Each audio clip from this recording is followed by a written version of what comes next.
नमस्कार, सत श्री अकाल। आप सभी के साथ मैं हूं मल्लिका मल्होत्रा और एक बार फिर से हाजिर हूं पंजाब दी गद्दी, हमारा नया शो लेकर।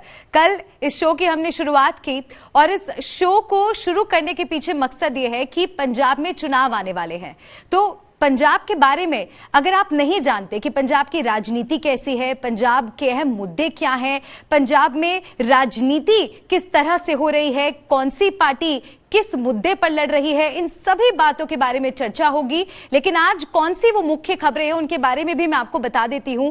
देखिए, ये किसी से छिपा नहीं है कि नवजोत सिद्धू लगातार अपने जुबानी हमलों के लिए जाने जाते हैं, लगातार अपनी पार्टी पर भी आरोप लगाते हैं और पार्टी को घेरने की कोशिश करते हैं और कहीं ना कहीं अपने आप को वो सीएम का चेहरा प्रोजेक्ट करने की भी कोशिश कर रहे हैं। और अरविंद केजरीवाल भी अपनी पंजाब में जमीन तैयार करने की कोशिश कर रहे हैं, लगातार पंजाब के दौरे वो कर रहे हैं, लुभावने ऑफर जनता को दे रहे हैं, मुफ्त बिजली की भी बात कर रहे हैं, साथ ही महिला वोटर्स को भी साधने की कोशिश कर रहे हैं। तो अरविंद केजरीवाल और नवजोत सिद्धू आमने सामने नजर आ रहे हैं। ट्विटर पर इनकी जंग हो गई। एक ट्वीट सिद्धू ने किया तो उसके जवाबी हमले में केजरीवाल ने ट्वीट किया और अब तो बात बहस तक आ गई है। दोनों एक दूसरे को डिबेट पर आने का न्योता दे रहे हैं। इसके बारे में भी हम बात करेंगे। साथ ही किस तरह से किसान आंदोलन तो खत्म हो गया, दिल्ली के बॉर्डर्स खाली हो गए, किसान अपने अपने घर पंजाब पहुंच गए हैं, खेतों में पहुंच गए हैं। लेकिन क्या आप जानते हैं कि पंजाब में एक बार फिर से आंदोलन की आग सुलग रही है। राजधानी दिल्ली में किसानों का धरना समाप्त हुआ है, तो पंजाब में किसानों ने कई मांगों को लेकर धरना प्रदर्शन शुरू कर दिया है। रेल रोको आंदोलन वहां पर किया जा रहा है, जिसकी वजह से आम जनता को भी काफी परेशानियों का सामना करना पड़ रहा है। खासकर जो लोग वैष्णो देवी की यात्रा पर गए थे, वो लोग बहुत वहां पर फंसे हुए नजर आए, बहुत तरह की परेशानियां वहां पर लोगों को झेलने को मिली। और क्या वो मांगे हैं, इस पर भी हम आज विस्तार से बात करेंगे। राज्य में किसानों और मजदूरों ने कर्ज माफी और दूसरी मांगों को लेकर अमृतसर दिल्ली रेलवे ट्रैक पर धरना प्रदर्शन शुरू कर दिया। रेलवे ट्रैक पर किसानों के धरना प्रदर्शन की वजह से कई ट्रेनों को रद्द भी करना पड़ा और सबसे ज्यादा असर जम्मू से आने जाने वाली ट्रेनों पर पड़ा है। पंजाब में किसानों ने राज्यव्यापी रेल रोको आंदोलन शुरू कर दिया है। कृषि कानून की वापसी के बाद भी पंजाब के किसान आंदोलन से पीछे नहीं हट रहे हैं। अब उनकी मांग है 100% कर्ज माफी। और आज इस शो में मेरे साथ जुड़ेंगे दो किसान नेता, जिनसे हम जानने की कोशिश करेंगे कि घर वापस जाने के बाद जब वो पंजाब लौटे तो पहले तो कैसे उनका स्वागत हुआ, अब आंदोलन दिल्ली से शिफ्ट हो गया है पंजाब, तो उसके बारे में भी उनसे जानेंगे। उनका तारुफ आपसे करवा देती हूँ। गुरमीत सिंह जी हमारे साथ होंगे, साथ ही कृपा सिंह जी भी होंगे। सत श्री अकाल और बहुत बहुत आपका स्वागत है हमारे नए शो पंजाब दी गद्दी में। सत श्री अकाल कृपा सिंह जी और साथ ही मेरे सहयोगी सतेंद्र भी हमारे साथ जुड़ेंगे। तो सतेंद्र, सबसे पहले आप ही के साथ मैं शुरुआत करूंगी। आज क्या तस्वीर वहां से निकल कर आ रही है? जो पंजाब में आंदोलन हम देख रहे हैं रेल रोको, उससे जुड़ी क्या ताजा जानकारी? देखिए मल्लिका, सबसे पहले तो ये बताना चाहूंगा कि हमारे साथ दो किसान नेता भी जुड़े हुए हैं और शायद जो मैं बता रहा हूं उस मेरे से ज्यादा वो जानते हों। लेकिन अब की बार जो आंदोलन हुआ है, इस आंदोलन के मकसद अलग अलग हैं। अगर आप किसान मजदूर यूनियन की बात करें, जो कि अमृतसर इलाके में बहुत ज्यादा प्रभाव रखती है, भारतीय किसान यूनियन की बात करें या फिर उग्राहा ग्रुप की बात करें, तो दो तरह के आंदोलन पंजाब में फिलहाल चल रहे हैं।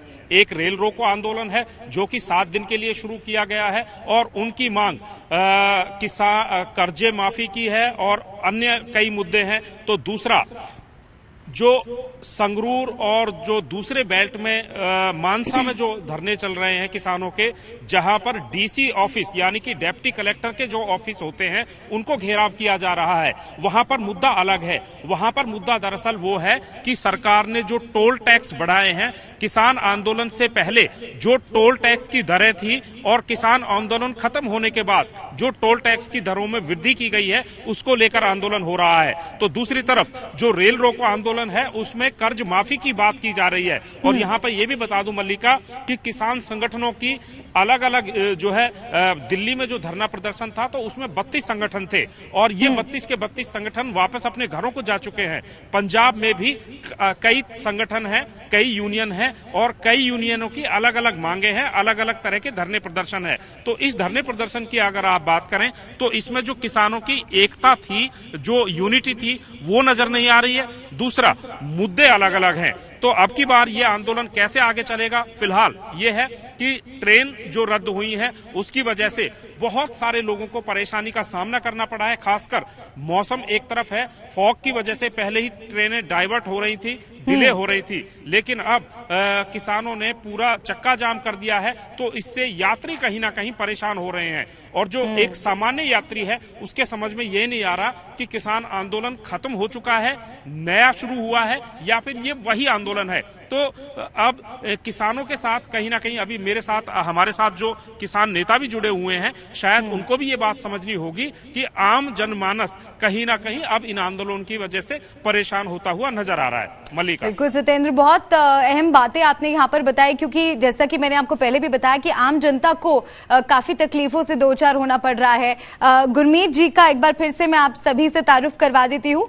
गुरमीत सिंह जी क्रांतिकारी किसान यूनियन के जनरल सेक्रेटरी हैं और साथ ही कृपा सिंह नथुवाला जी भी हमारे साथ जुड़े हैं जो कि किसान बचाओ मोर्चा के प्रेसिडेंट है। गुरमीत जी, पहले तो आपके पास आते हुए, गुरमीत जी से मेरी मुलाकात हुई थी सिंघू बॉर्डर पर जब मैं वहां पर रिपोर्टिंग के लिए गई थी और मैंने बहुत करीब से किसान आंदोलन देखा और इनसे भी पहले बहुत बार बात करने का मौका मिला। पहले तो गुरमीत जी ये बताइए, जब वापस घर लौटे तो कैसा माहौल था, क्या खुश हैं घर वाले? ये आंदोलन जीत कर 3 कानून रिपील कराकर पंजाब गए थे तो एक दिन हरियाणा वालों ने हमें रोक कर तैयारी की और उस तैयारी में उन्होंने पूरे जो सड़कें थी उसके लोग खड़े किए थे और डीजे लगाए हुए थे और रोटी लंगर प्रसाद का प्रबंध किया हुआ था। तो हरियाणा से लेकर पंजाब की जो सरहद है वहां तक पूरा ब्याह से भी ज्यादा खुशी का माहौल था। तो उन्होंने जो किसान आगू जा रहे थे उन पर फूल बरसाए कि आप जीत के जा रहे हो और बधाइयां दी। और सिंघू बॉर्डर जो है, शंभू बॉर्डर है जो पंजाब हरियाणा का बॉर्डर पड़ता है, वहां तो उससे भी ज्यादा पूरा पंजाब वहां हमारे आओ भगत के लिए खड़ा हुआ था। तो उसने स्वागत किया और उसके बाद जब हम पंजाब में गए हैं तो पंजाब में भी जहां जहां भी गए हैं, गाँव में गए हैं, तो वहां भी बहुत खुशी का माहौल था। और जो हमारे गाँव है तो गांव को तो हमारे गांव के जो लोग हैं उन्होंने तो इतना गर्व किया, पंजाब के लोगों ने भी गर्व किया कि आप आंदोलन जीत कर आए। और गांव जो हमारे गांव के लोग हैं उन्होंने तो उससे भी ज्यादा गर्व किया और जो खुशी का माहौल है अब भी जारी है और हर गांव में अब भी जो खुशी के समागम जो चल रहे हैं। हमारे जो सिख धर्म है इधर वहाँ गुरु साहब के 3 दिन अखंड पाठ किया जाता है और उसका भोग लगातार हमारे पूरे पंजाब के गांव में पड़ रहे हैं और लगातार खुशी का माहौल बना हुआ है अभी भी। जी, तो गुरमीत जी आप तो बता रहे हैं कि गांव में खुशी का माहौल था, घर में खुशी का माहौल था। कृपा जी, मैं उम्मीद करती हूँ कि आप जब घर पहुंचे होंगे तो वहां पर भी आपको ऐसा ही माहौल दिखा होगा। लेकिन जब इतनी खुशी है तो ये पंजाब में एक नए सिरे से आंदोलन की शुरुआत, क्या मुद्दे हैं वहां पर? देखिए, जब हम दिल्ली में थे तो हमारी सीएम पंजाब चरणजीत चन्नी से एक मीटिंग हुई थी और जो हमारी पुरानी मांगे थी, जिस मांगों को लेकर ये गवर्नमेंट, जो कांग्रेस गवर्नमेंट सत्ता में आई थी कि हम पूर्ण कर्जा माफ करेंगे किसानों का, और उसके अलावा हमारी 18 मांगे और भी हमने उनसे मांगी थी जो उन्होंने सरकार आने से पहले किसानों से वादा किया था कि हमारी सरकार बनने पर, कांग्रेस की सरकार बनने पर हम आपकी ये जो मांगे हैं पूरी करेंगे। लेकिन अभी 5 साल पूरे हो चुके हैं, उसमें से कोई भी मांग पूरी नहीं की गई। हमारे बहुत सी मांगे ऐसी है जो हमारी जेन्युइन मांगे थी, जैसे हमें बिजली चाहिए मोटर के लिए 24 घंटे दिन में, खास करके उस श्रेणी में जहाँ वेजिटेबल होता है, सब्जी में रात को पानी लगाना मुश्किल होता है। ये छोटी छोटी मांगे भी सरकार ने हमारी नहीं मानी। और उसके बाद जब हमने पिछली मीटिंग सीएम चन्नी से की तो उन्होंने बोला गया कि 17 मांगे मान ली गई है और आज एक मांग जो पूर्ण कर्जा माफी की वो बड़ी मांग है, उसके लिए हम एक सप्ताह के बाद इन किसान आगुओं से मीटिंग करेंगे। चलो उसके बीच में जो आंदोलन जो 3 कृषि कानून है वापस होते हैं, पीएम ऐलान करते हैं, उसमें हम सब व्यस्त हो गए, हमारी मीटिंग जल्दी हो नहीं पाई। लेकिन हमारी अभी जो एक मांग तो पूर्ण कर्जा माफी की पड़ी हुई है, 5 साल हो गए हम जो सत्ता में आई थी कांग्रेस ये कहकर कि हम कर्जा माफी करेंगे, आज तक नहीं हुई। उसके अलावा जो 17 मांगे थी हमारी, जो सीएम ने बड़ी धूमधाम से बोल दिया उस दिन के ये ऐतिहासिक दिन है, हमने 17 मांगे एकदम मान लिया। मैं आपको बताना चाहता हूँ वो वही की मांगे वही स्टैंड कर रही है, उसमें एक भी मांग ऐसी हमें नहीं दिखी कि जो हमारी मान ली गई हो। उसमें मेन मांग थी कि जो किसान आंदोलन के दौरान जो पर्चे हुए थे, हमारे केस बने थे, जो पंजाब में वो केस उसी दिन ऐलान किया सीएम ने कि वो हम वापस ले रहे हैं। लेकिन आज तक मैं आपको बताना चाहता हूं, हमने कल ही पुलिस स्टेशन कईयों से पता किया, वो एफआईआर वहीं की वहीं स्टैंड कर रही है, उस पर एक भी कार्रवाई शुरू नहीं हुई उन केसों को वापस लेने की। इसके अलावा हमारी बिजली की प्रॉब्लम वही है, हमारे खेतों में बिजली नहीं आ रही, रात को आती है, वो भी हमारी मेन मांग थी। इससे तो जो पूर्ण कर्जा माफी जिसके आधार पर जो सरकार सत्ता में आती है और 5 साल बीत जाने के बाद आज वो हमें लग नहीं रहा कि वो हमारी मांग अभी कुछ दिन बचे है सरकार के पास, तो एक हफ्ता या 10 दिन 20 दिन लगा लो, तो हमें दिख नहीं रहा कि जो सरकार जो हमारी मांगे हैं वो पूरी कर पाएगी। उसकी वजह से सीएम हमें मीटिंग देने से भी भाग रहा है। हमने 20 तारीख मांगी थी, उन्होंने मीटिंग देकर डेट देकर फिर वापस ले ली। अभी 23 तारीख हमारी सीएम से मीटिंग है और मेन एजेंडा हमारा वही है कि हमारी जो 18 मांगे हमने जिस दिन पिछले दिन ही हमारी मीटिंग हुई पंजाब में पहली संयुक्त मोर्चे की मीटिंग, वही हमने ये मांग की कि हमें प्लीज ये बता दो जो आपने ऐलान कर दिया था कि हमने 17 मांगे मान ली है, उस पे कहां तक वो बात गई है, उस पे चर्चा भी नहीं हुई है पंजाब गवर्नमेंट में। 17 मांगे मानी थी उनमें पूरी क्या हुई है, तो अभी देखते हैं 23 तारीख को हम जाएंगे सीएम के पास और वहां उनसे मांग करेंगे 17 का हमें क्लियर करो, और जो 18वीं मांग है पूर्ण कर्जा माफी जिस आधार पर आपने गवर्नमेंट बनाई किसानों से मांगी, वो कर्जा हमारा वही का वही है, 90 और 450 करोड़ उनमें से माफ है। छोटे जिम्मेदारों का, छोटे किसानों का भी पूर्ण कर्जा जो सरकार ने एक स्लैब बनाया था कि 2.5 एकड़ वाले किसानों का हम पहले कर्जा माफ करेंगे, उसके बाद 5 एकड़ वालों का करेंगे। मैं आपको सच बताता हूँ, आप ग्राउंड लेवल पे जाए 2.5 एकड़ वाले किसानों का भी बहुत सारे लोग ऐसे किसान है जो 2.5 एकड़ के मालिक है, उनका भी कर्जा जो माफ नहीं हुआ। सत्येंद्र जी, आप सुन रहे होंगे कृपा जी की बात, तो जिस तरह की ये बता रहे हैं, आरोप लगा रहे हैं कि जो छोटा किसान है वो तो अभी भी बस इसी आस में बैठा हुआ है कि किसी तरह से जो उनकी मांगे हैं, जो बुनियादी उनकी जरूरतें हैं, उनको पूरा किया जाए।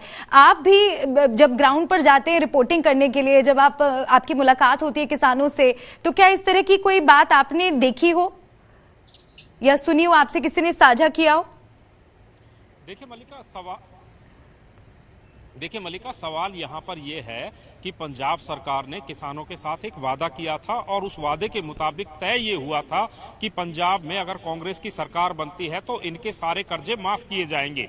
और अगर सवाल आप कर रही हैं किसानों की, तो जो छोटा किसान है वाकई में उसकी बहुत सारी जरूरतें हैं, बहुत सारी मजबूरियां होती हैं, क्योंकि जो खेती होती है वो कहीं ना कहीं 70% प्रकृति के ऊपर निर्भर करती है। अगर ज्यादा ठंड हो जाती है, ज्यादा गर्मी हो जाती है, ज्यादा बारिश हो जाती है, तो इनके विपरीत प्रभाव फसल के ऊपर पड़ते हैं और फसल का नुकसान हो जाता है। तो किसान का जो गणित है वो सारा गड़बड़ा जाता है। और किसान जो खेती करता है, किसान के पास ऐसे संसाधन नहीं होते हैं कि वो अपने पैसे से खेती करे, तो किसान को कहीं ना कहीं अपनी खेती को पकाने के लिए, तैयार करने के लिए कर्ज लेना उसकी मजबूरी होती है। और कर्ज ही कहीं ना कहीं शुरुआती दौर से लेकर आज तक किसान के लिए सरदर्द बना हुआ है। और उस सरदर्द को खत्म करने के लिए पंजाब सरकार ने, पंजाब की कांग्रेस पार्टी ने चुनावों से पहले जनता के साथ, किसानों के साथ एक वादा किया था कि हम सरकार में आए तो कर्जे माफ करेंगे। हालांकि सरकार अभी भी दावा कर रही है कि उन्होंने कर्जे माफ किए हैं, लेकिन जो कर्जे माफ किए हैं वो कहीं ना कहीं ऊंट के मुंह में जीरा, जो एक कहावत की जाती है उसके समान है। और उन कर्जों की माफी से किसान के जीवन पर कोई फर्क नहीं पड़ता है। पूरे पंजाब की अगर बात करें तो मल्लिका तकरीबन 1.25 लाख करोड़ 1,25,000 करोड़ के करीब कर्जा है जो सभी किसानों के ऊपर है। लेकिन जिस हालात से पंजाब सरकार गुजर रही है, पंजाब सरकार के ऊपर खुद 5 लाख करोड़ के करीब कर्जा है। तो जो सरकार इतने बड़े कर्जे में खुद दबी हुई है वो किसानों को इतना बड़ा कर्जा नहीं उतार सकती है। ये सरकार की मजबूरी है। लेकिन सवाल यहाँ पर ये होता है कि जब सरकार के पास पैसा नहीं है तो उसने सरकारों के साथ वादा किया, किसानों के साथ वादा क्यों किया था? और अब किसान कहीं ना कहीं दबाव बना रहे हैं। दूसरा जी अपनी बात पूरी कीजिए सतेंद्र, फिर मैं गेस्ट के पास जाऊंगी। जी देखिए, सवाल यहाँ पर यह खड़ा होता है कि सरकार ने किसानों के साथ जो वादे किए थे वो पूरे नहीं किए।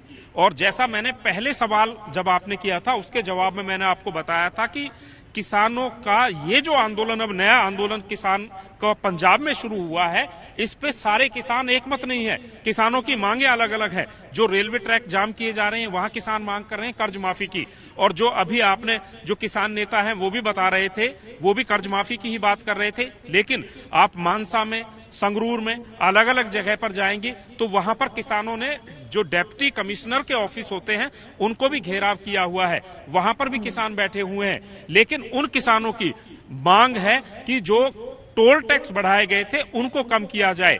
और कई जगह किसानों की मांग है कि जो स्वामीनाथन आयोग की रिपोर्ट थी उसको लागू किया जाए। तो यहाँ पर किसान बटा हुआ है और इस बटने की वजह से किसानों के जो आंदोलन में धार नजर नहीं आ रही है।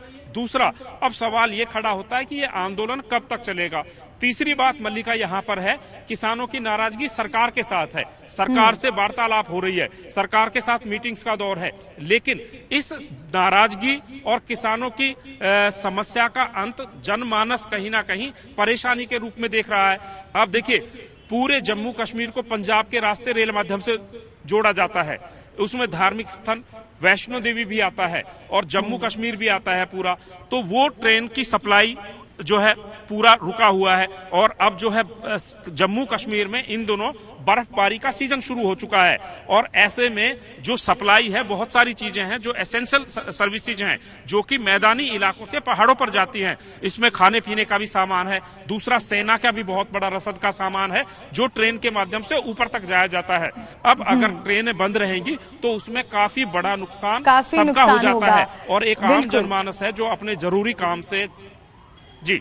हाँ जी, गुरमीत जी, सतेंद्र जी जो बता रहे हैं, जानकारी दे रहे हैं कि किस तरह से इस तरह के जो प्रदर्शन होते हैं, आंदोलन होते हैं, तो उससे आम लोगों को बहुत परेशानी होती है। क्योंकि जो दिल्ली में आंदोलन हुआ वो सफल हुआ, तो क्या किसानों के पास आंदोलन के अलावा और कोई रास्ता नहीं बचता अपनी बात सरकार तक पहुंचाने का या अपनी मांगे बनवाने का?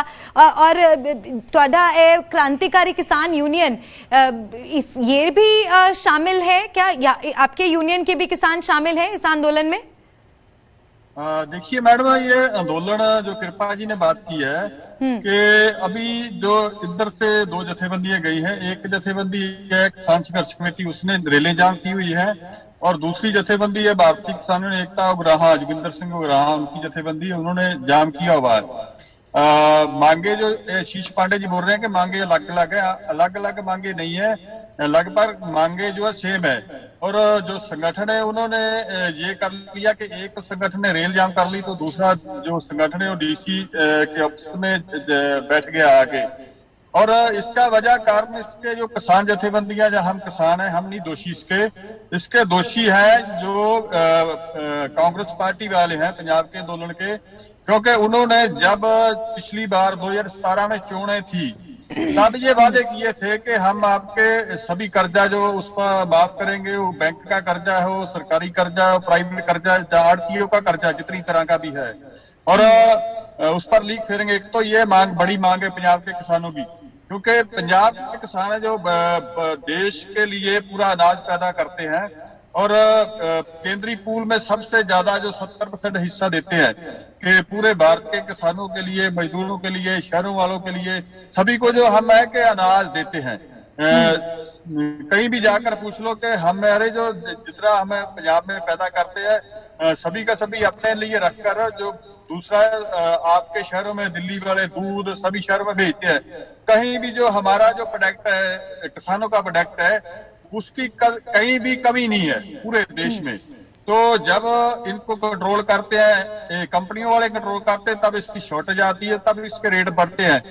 तो हमारा कि हमने जो एक चीज जो पैदा की है खाना पैदा किया है तो दूसरे जो उद्योग वाले हैं वो अपना जो पैदा करते हैं उसका रेट तय करते हैं, उसका बड़ी लूट भी करते हैं और वो सरकार से लोन लेते हैं। तो जब लोन लेते हैं उनको घाटा पड़ जाता है तो वो उसका माफ कर दिया जाता है। तो इधर हम किसानों ने तो जो मनुष्य है उसको चलाने के लिए सब कुछ पैदा किया है। कोई भी मनुष्य है वो चाहे प्रधानमंत्री है, चाहे सभी राज्यों के पीएम है, चाहे आप पत्रकार हैं, चाहे कोई भी है, तो हमारा सुबह चाय में दूध डालकर आप चाय पीकर उठते हो, उसके बाद खाना खाते हो, 250 ग्राम खाते हो।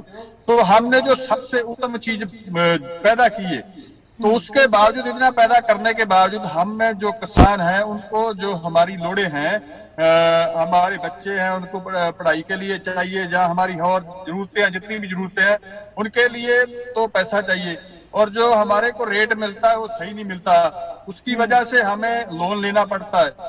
तो वो लेकर हम जो अपना कारोबार चलाते हैं, अपना घर बार चलाते हैं।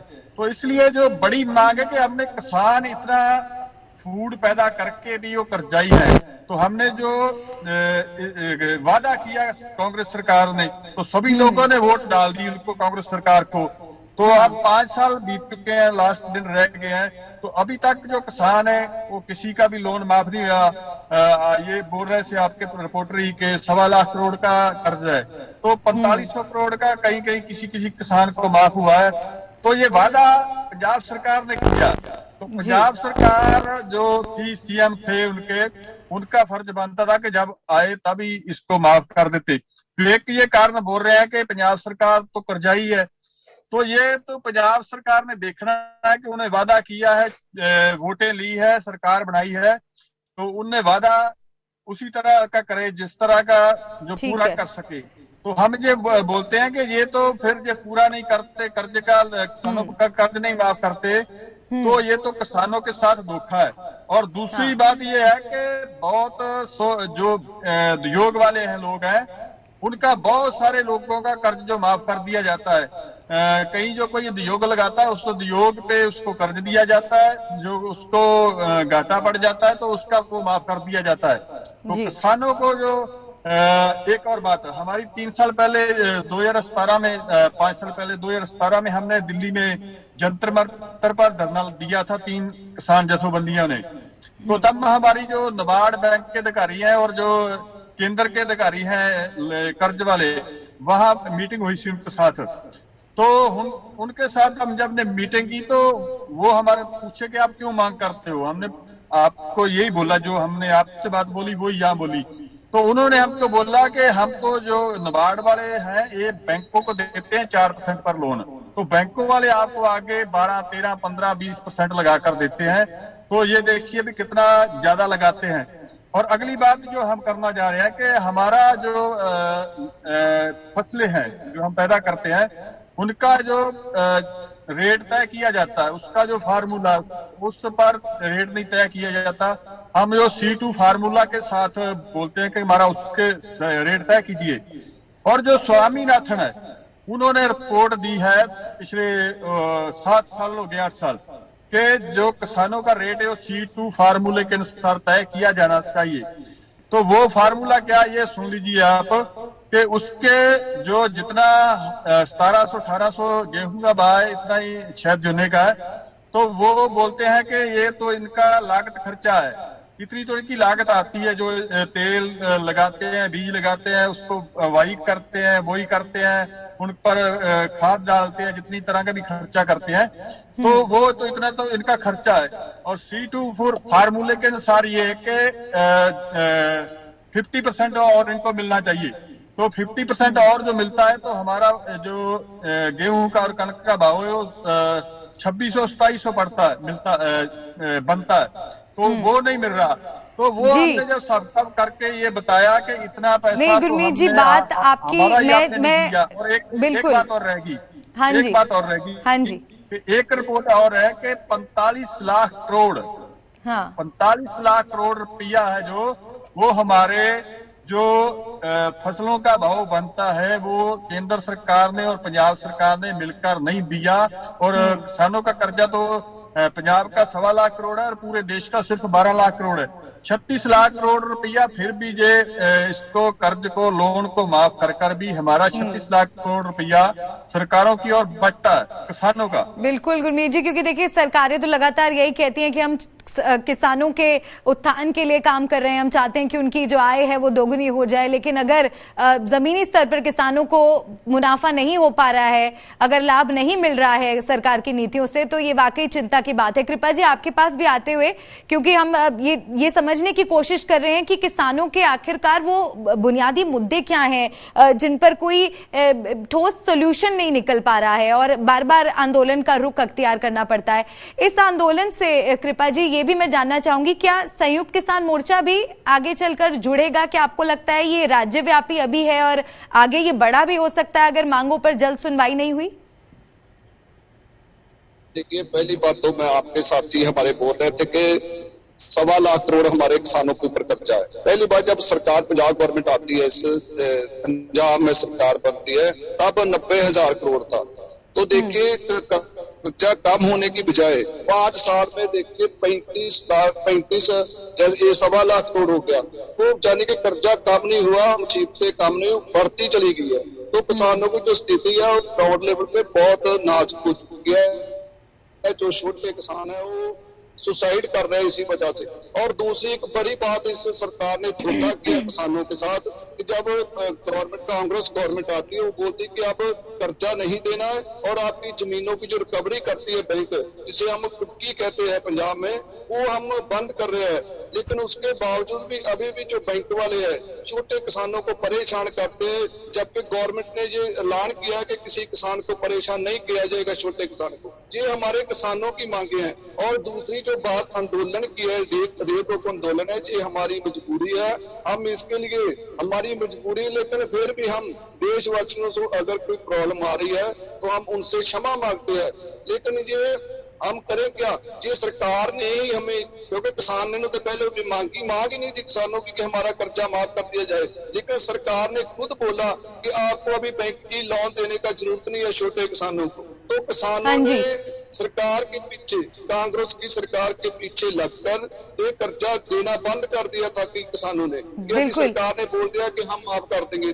कृपा जी, वो कौन कौन से किसान संगठन हैं जो इस आंदोलन से जुड़े हुए हैं और संयुक्त किसान मोर्चा का इस पर क्या स्टैंड है?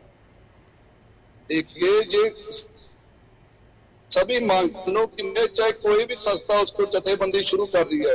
संयुक्त मोर्चे की भी मांग है, लेकिन हमारा जो रास्ता थोड़ा सा अलग है, लेकिन मुद्दा और मांग सभी संगठनों की यही है। ठीक है, वो उन्होंने रेत रोको आंदोलन अभी कुछ जथेबंदियों ने शुरू कर दिया, लेकिन हमारी जो 32 जथेबंदियां संयुक्त किसान मोर्चे की, वो सरकार से वार्ता कर रही है कि अगर कोई सोल्यूशन निकल सकता है तो ठीक है हम आंदोलन, नहीं तो ये आंदोलन तो बढ़ेगा, कम नहीं होगा, क्योंकि चुनावी दौर है, मौसम है चुनाव का। तो हम अभी सरकार से अपनी तो हम ये नया तो कोई मांग नहीं रहे, जिस सरकार ने खुद ही बोला था कि हम ये सारे किसानों की मांगे पूरी कर रहे थे। और हम बिल्कुल किसानों की मांगे पूरी होनी चाहिए। हमारे जो सहयोगी जुड़े हुए हैं, एक बार फिर से उनका भी रुख कर लेते हैं।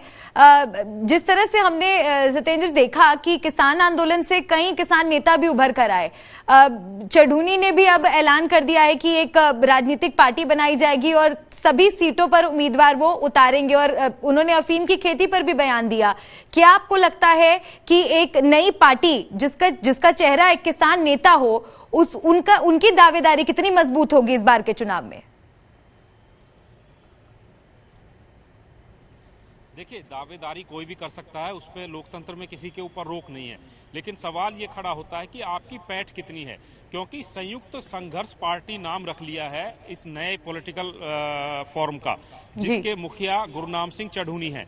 लेकिन सवाल यहाँ पर यह खड़ा होता है कि संयुक्त किसान मोर्चा इसके साथ नहीं है, और इन्होंने राजनीतिक मंशा, अब आप इस पूरे वाकया को देखें तो कहीं ना कहीं राजनीति भी इसके साथ जुड़ती हुई नजर आ रही है।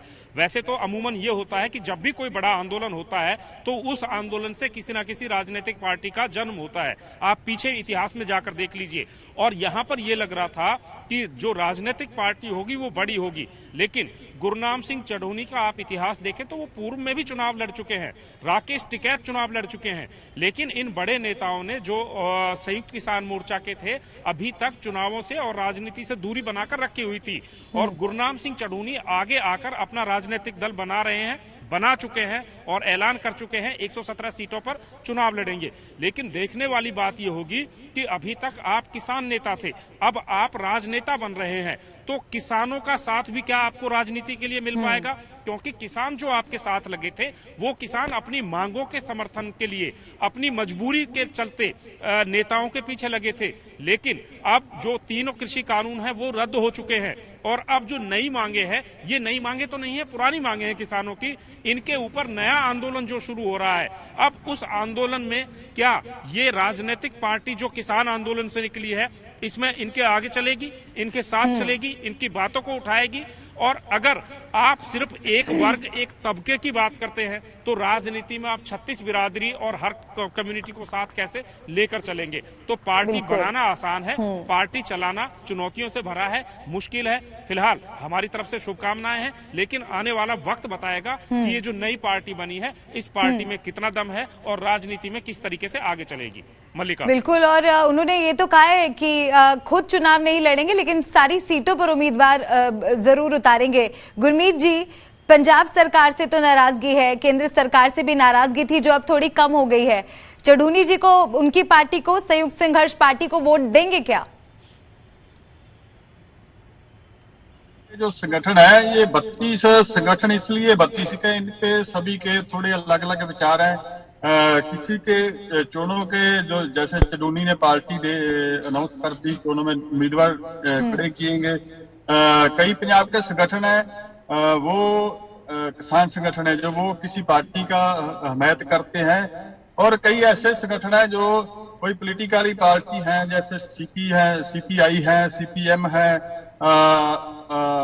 सीपीआईएम लिबरेशन है, लेफ्ट पार्टी के जितनी उनके संगठन थे जो बीच में आए हुए थे, और कई जो संगठन है वो किसी औरों की सपोर्ट करते हैं।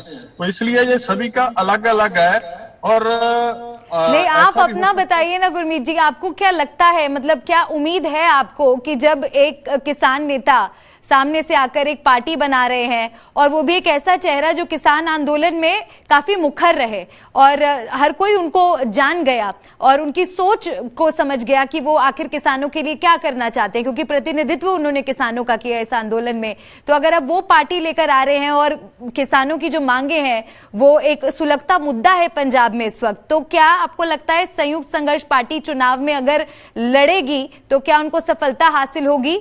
क्या किसानों का साथ मिलेगा? आप वोट देंगे क्या?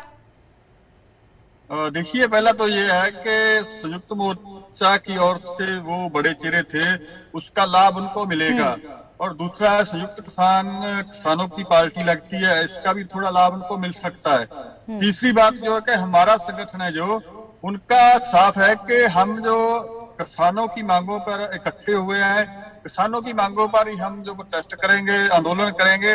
और अभी हमारे जो पंजाब में बहुत सारी मांगे खड़ी हुई है, केंद्र के खिलाफ जो एमएसपी है उन पर हमारा अभी हल नहीं हुआ, तो इसलिए हम एसकेएम को बचाकर रखने के हमेती हैं कि ये पंजाब का इलेक्शन जो बहुत छोटी चीज उसके मुकाबले, क्योंकि देश के जो किसान है वो पूरा देश के किसान है, हम उनके लिए लड़ रहे हैं, तो उनके लिए लड़ते हुए मैं बीच में छोड़कर ये इलेक्शन की ओर नहीं जा सकते। हम जो इस संगठन को आगे लेके जो भारत पत्र का एसकेएम है उसको आगे बढ़ाने के लिए हम यत्नशील हैं, तो हम उसकी सपोर्ट नहीं कर रहे हैं।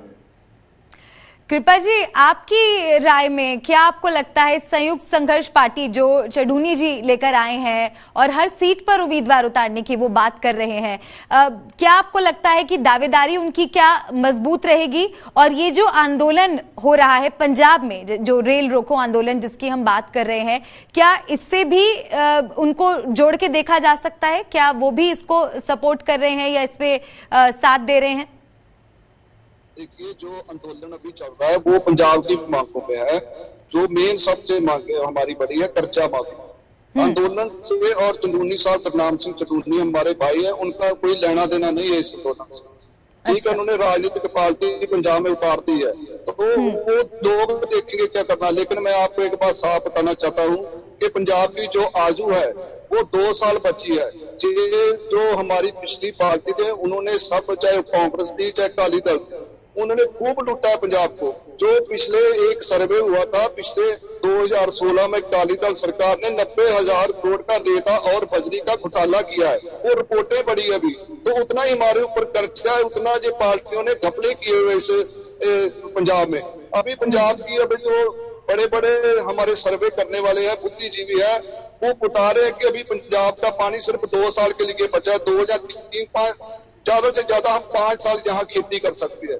इन पार्टियों ने कभी भी, जो ये कांग्रेस थी चाहे रही है, चाहे अकाली कर रहा है, चाहे बीजेपी की समर्थन में अकाली कर रहा है, कभी की पंजाब में ऐसा खेती मॉडल नहीं लेकर आए कि जिससे पंजाब का पानी बच सके। और हमारे किसानों को मजबूरन दूसरी फसलों के रेट नहीं दिए और मजबूरन हमारे किसान धान और गेहूं की ओर जाते रहे। हमारे वेजिटेबल, मेरा एरिया वेजिटेबल है, कभी भी हमें रेट नहीं वेजिटेबल में मिला। हम किसान सभी चाहते हैं कि हम दाल बीचे, हम तेल की फसलें बीटे, हम वेजिटेबल में जाएं, लेकिन हमारे पंजाब में ऐसी सरकारों ने पॉलिसी बनाई रखी। क्योंकि नहीं तो कृपा जी, आपको क्या लगता है, जैसे चंदूनी जी की अगर पार्टी है आती है और अगर उनको जीत भी मिल जाती है, तो क्या आपको लगता है कि किसानों के हित का काम और हित की बात वो ज्यादा अच्छे से कर पाएंगे, क्योंकि वो खुद भी किसान है, किसान नेता है? मैं एक बात आपको बताना चाहता हूँ। अभी आपने बात कर रहे थे कि टोल प्लाजा की बात, हम खाली पंजाब जो किसान है उन्होंने जो ये आंदोलन शुरू किया था, सभी वर्गों का साथ मिला। टोल प्लाजा अभी जो हमने बंद किया वो किसानों में, उसमें सीधा सीधा जाएंगे, किसानों का उनसे कोई राब्ता नहीं है। लेकिन अभी क्या हुआ है कि जो वहाँ मुलाजिम काम करते 5000 एम्प्लॉय काम कर रहे थे, पंजाब के लोग थे, पंजाब के लड़के थे, अभी कंपनियां ने उनको निकालना शुरू कर दिया और उनकी जगह दूसरे लोग आ रहे हैं वहाँ।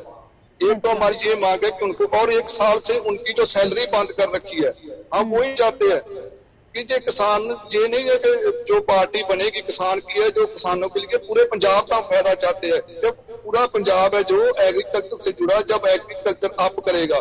लेकिन पॉलिसी की बात है, मैं पॉलिसी में आ रहा हूँ कि जिन्होंने पॉलिसी कभी ऐसी चाही नहीं कि किसानों का भला हो सके।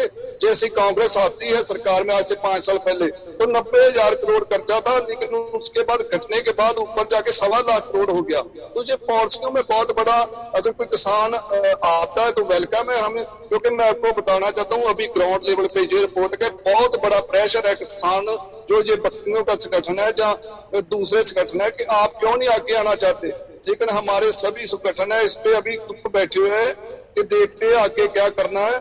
लेकिन अभी लोगों की जो आवाज है पूरे पंजाब में, वो बोल रहे हैं कि अभी ये किसान आगू, चाहे किसान कोई जथेबंदी है, इनको चाहे चंदूनी जी है, इनको भी आना चाहिए आगे। और पंजाब में खाली मैं ये नहीं चाहता कि किसानों का, पूरी हमारे पंजाब में जो उद्योग है, इंडस्ट्री, उसका भी इन्होंने बेड़ा गर्क कर दिया है ये सरकारों ने। तो हमारे पंजाब की जो जिंदगी है, जो हमारी आजू है पानी की, वो 2 से 3 साल है। इस पे हमें सब ने मिलकर सोचना पड़ेगा। नहीं तो ये जो लुटेरे लोग हैं 90,000 करोड़ का ये रेता में घपला करते हैं, ड्रग्स माफिया चलाते हैं, शराब माफिया चलाते हैं।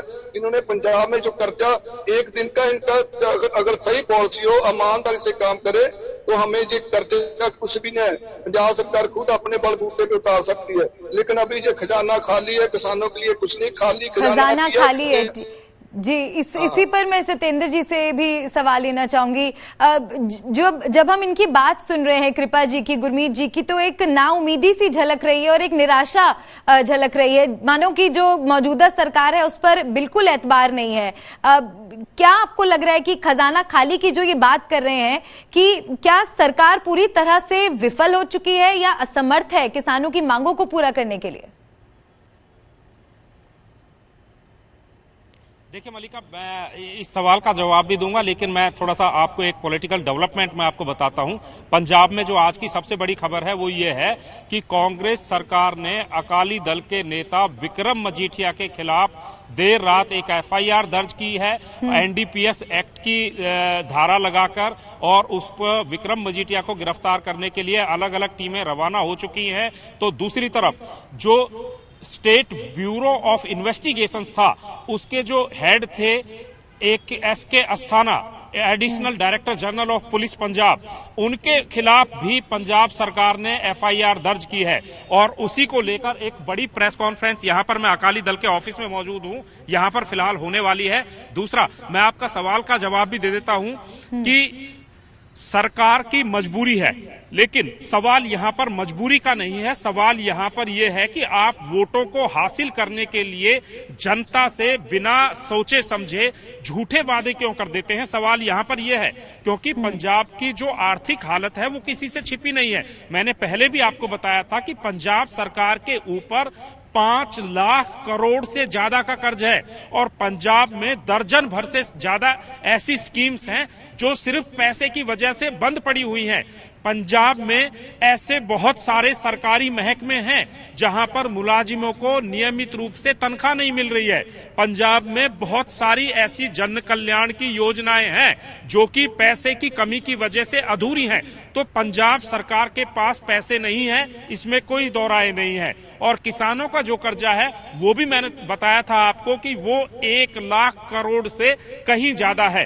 तो ऐसे हालात में किसान ये चाह रहे हैं, चुनावों का माहौल है और चुनावी मौसम में सरकार वादे तो कर सकती है, दावे भी कर सकती है, लेकिन इस समस्या का समाधान फिलहाल मुझे होता हुआ नजर नहीं आ रहा है कि इतनी बड़ी रकम को सरकार जो है किसानों के लिए जारी करे, किसानों के कर्जे माफ करे। इस तरह की कोई जानकारी मुझे नहीं लगता कि सरकार पूरी कर पाएगी। फिलहाल मैं यहाँ पर माफी भी चाहूंगा, ब्रेक भी लेना चाहूंगा, क्योंकि ये बहुत बड़ी पॉलिटिकल डेवलपमेंट है। बिल्कुल सत्येंद्र जी, आप जाइए। और अग्रिम जमानत की प्रेस जो कॉन्फ्रेंस कर रहा है तो मैं यहाँ पर जाना चाहूंगा। जी, हाँ, और वो जो जानकारी ये भी बताइएगा हमें आगे कि जो अग्रिम जमानत के लिए वो कोशिश कर रहे हैं उस पर क्या होता है। और आपका बहुत बहुत शुक्रिया सत्येंद्र, हमारे साथ पंजाब दी गद्दी में जुड़ने के लिए। और कल फिर आपसे अपडेट्स लेंगे, पंजाब की ब्रेकिंग न्यूज आपसे जानेंगे। और साथ ही गुरमीत जी, आपका भी बहुत बहुत शुक्रिया। कृपा जी, आपका भी बहुत बहुत शुक्रिया हमारे साथ पंजाब दी गद्दी में जुड़ने के लिए। धन्यवाद। तो इसी के साथ पंजाब दी गद्दी में आज के लिए बस इतना ही। कल फिर होगी आपसे मुलाकात, बात करेंगे ऐसे ही पंजाब की किसी बड़ी खबर के बारे में। बने रहिएगा हमारे साथ, कल होगी मुलाकात। नमस्कार।